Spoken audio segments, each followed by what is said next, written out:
They whispered that he was too ugly to love, too heavy, too different.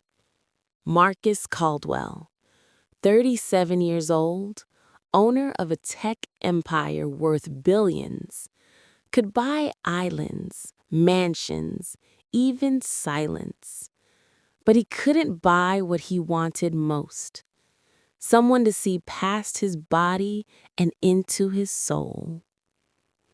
At corporate galas, women orbited him like planets around the sun, beautiful, polished, calculated.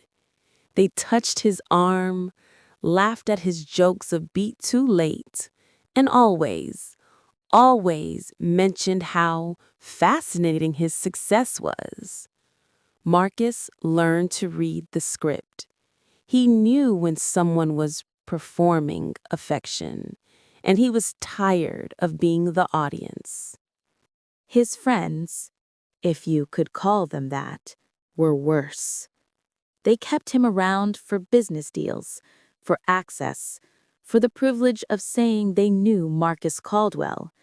But when the checks cleared and the contracts were signed, they vanished like morning fog. He lived in a penthouse that echoed, 40 floors above the city, surrounded by marble and glass. Marcus was alone. The whispers followed him everywhere. Will Marcus Caldwell ever find love? If he does, it'll be someone desperate for money. No woman like that would ever stay with him. Marcus heard them all. He carried them silently, though he never showed his pain outwardly. But Marcus had one defense against the loneliness: humor. He cracked jokes at board meetings that made even his stone-faced CFO smile. He made ridiculous faces during video calls. He turned pain into punchlines, because laughter was the only thing that felt honest anymore.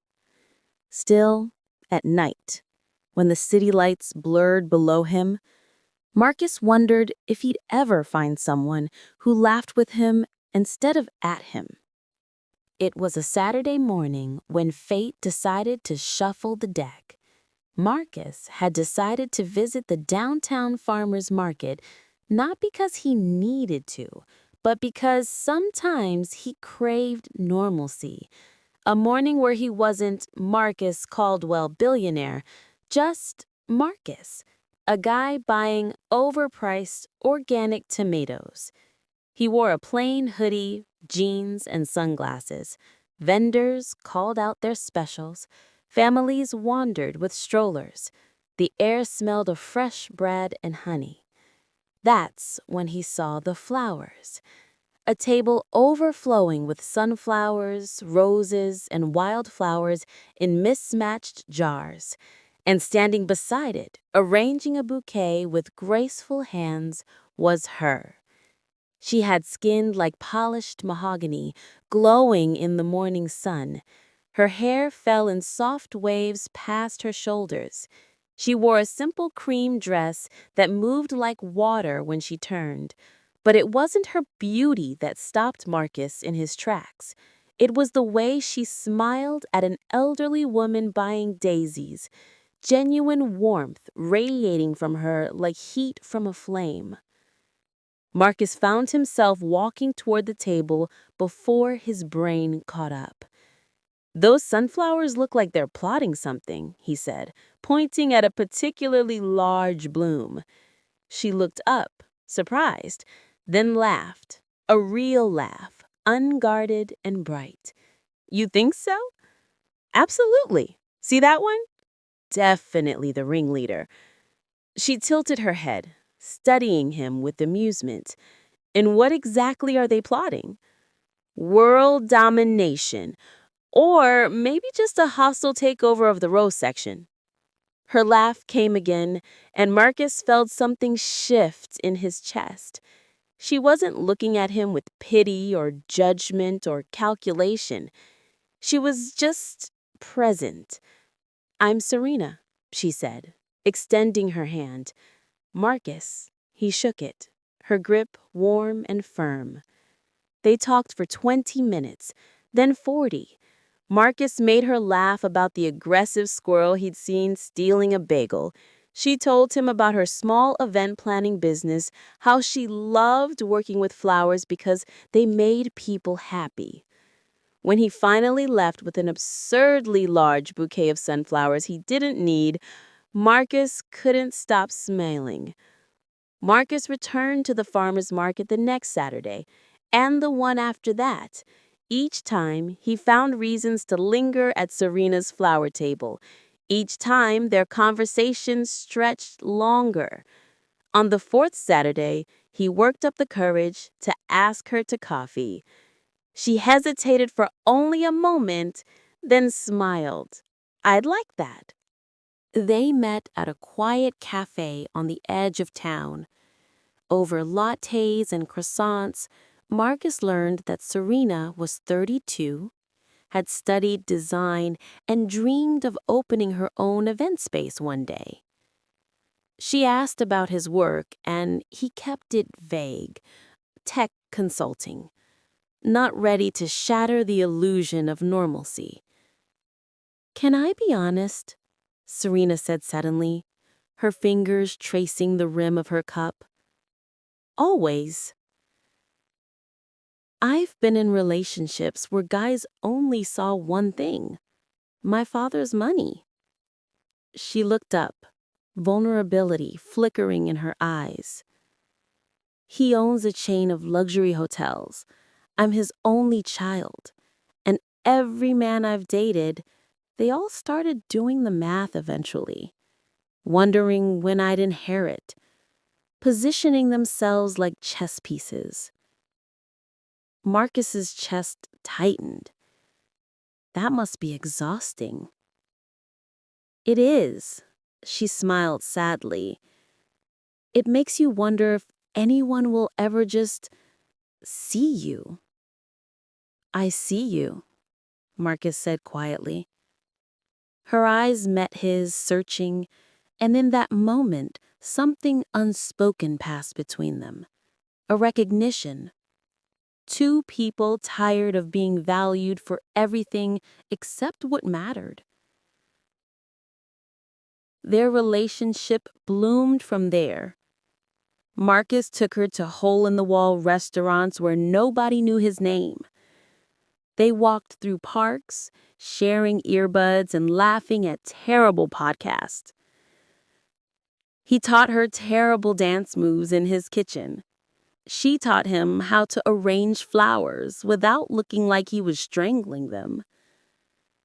For the first time in years, Marcus felt light. If you believe people deserve to be loved for who they are, not what they look like, hit that subscribe button, because the shallow voices in this world won't. But outside their bubble, the world began to notice. Paparazzi caught them leaving a theater. The headline? Tech billionaire Marcus Caldwell dating mystery woman. But why him? The comments were brutal. "She's obviously a gold digger. What does she see in him? LOL. Give it 3 months. She'll take the money and run." Marcus tried to ignore them, but Serena saw the way his smile faltered when his phone buzzed, the way he avoided certain restaurants now. "Marcus," she said one evening, taking his hand across the table, "talk to me." He exhaled slowly. "People are saying things about us, about you. Let them. Serena, they think you're using me. They think—" "I don't care what they think." Her voice was steady, fierce. "I care about you. The man who makes me laugh until my stomach hurts. The man who bought 17 sunflowers because he couldn't choose. That's who I see." Marcus felt his throat tighten. "You really mean that?" Every word.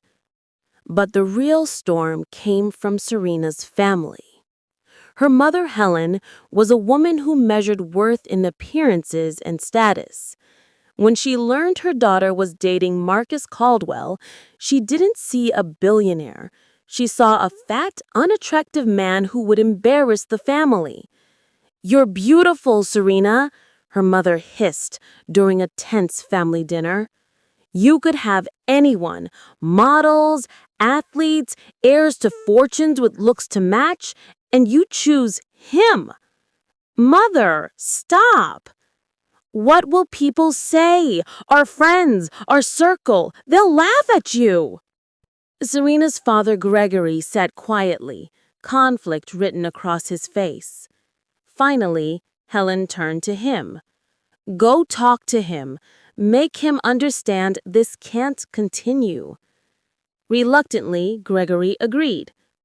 The meeting happened at Marcus's office, a sleek, minimalist space overlooking the city.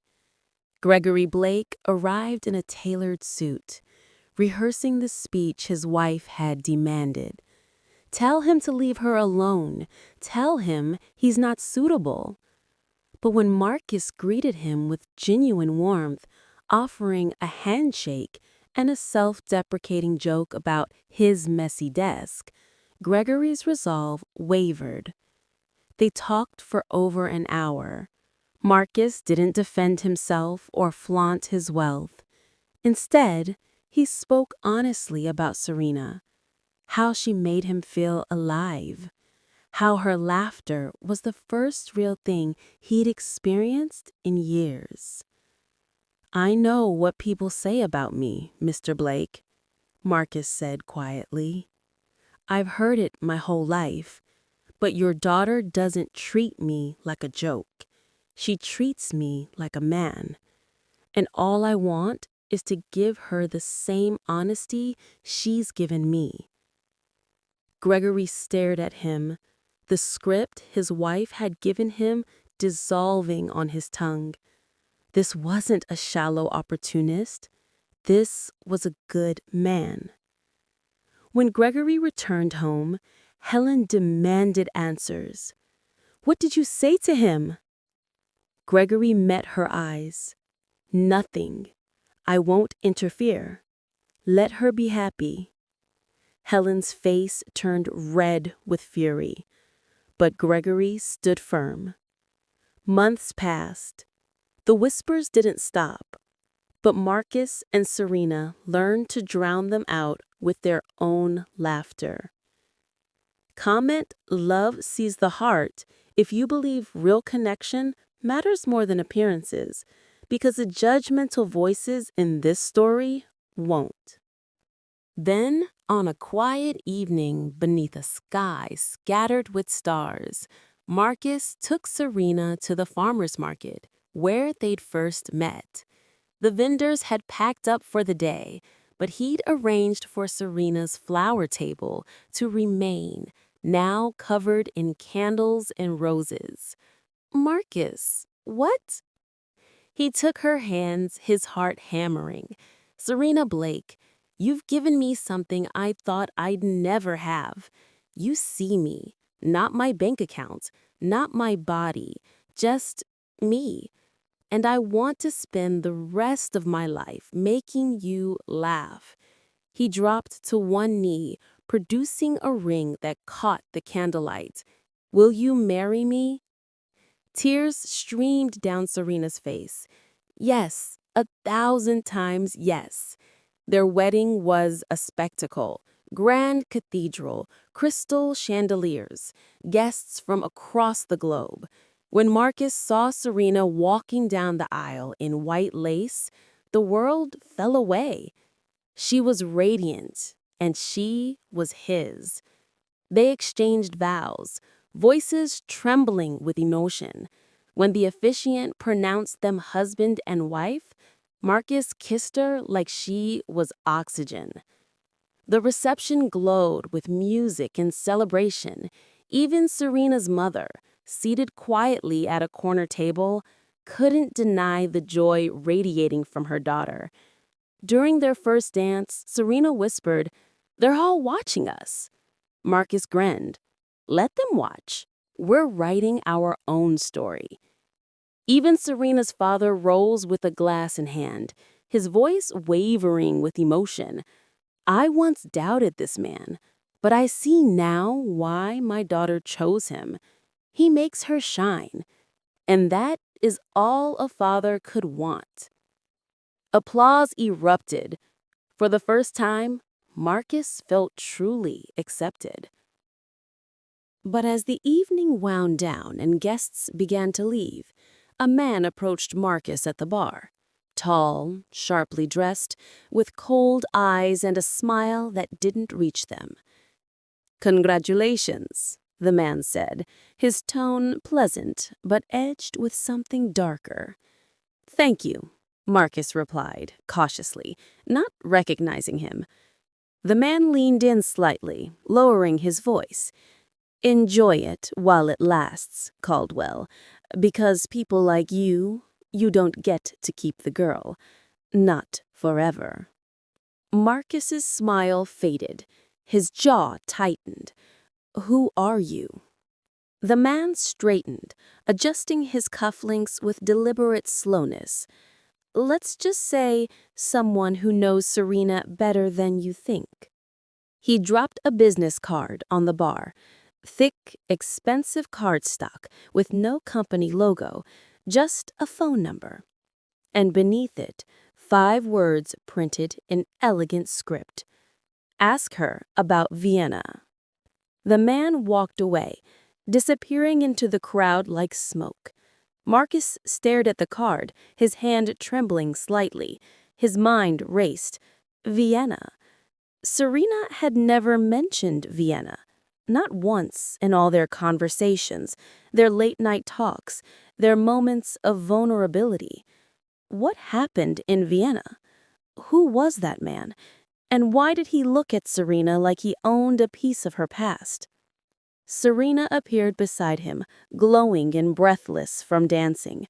Her hand touched his arm, warm and familiar. "Everything okay?" she asked, her smile bright and innocent.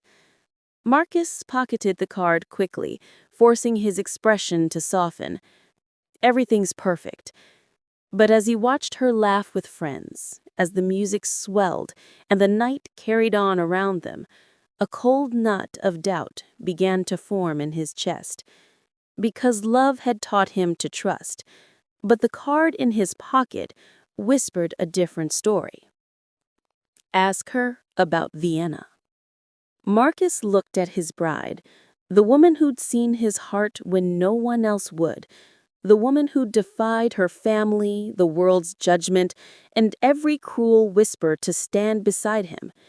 But now, for the first time since they'd met, Marcus wondered, did he really know her at all? Or was there a part of Serena's past she'd kept hidden, a secret that could unravel everything they'd built? The night celebrated love, but morning would bring questions, and Marcus wasn't sure he was ready for the answers. Hit that subscribe button now if you believe honesty is the foundation of love, because secrets can destroy even the strongest bond. And comment below, do you think Serena is hiding something, or is this man just trying to destroy their happiness?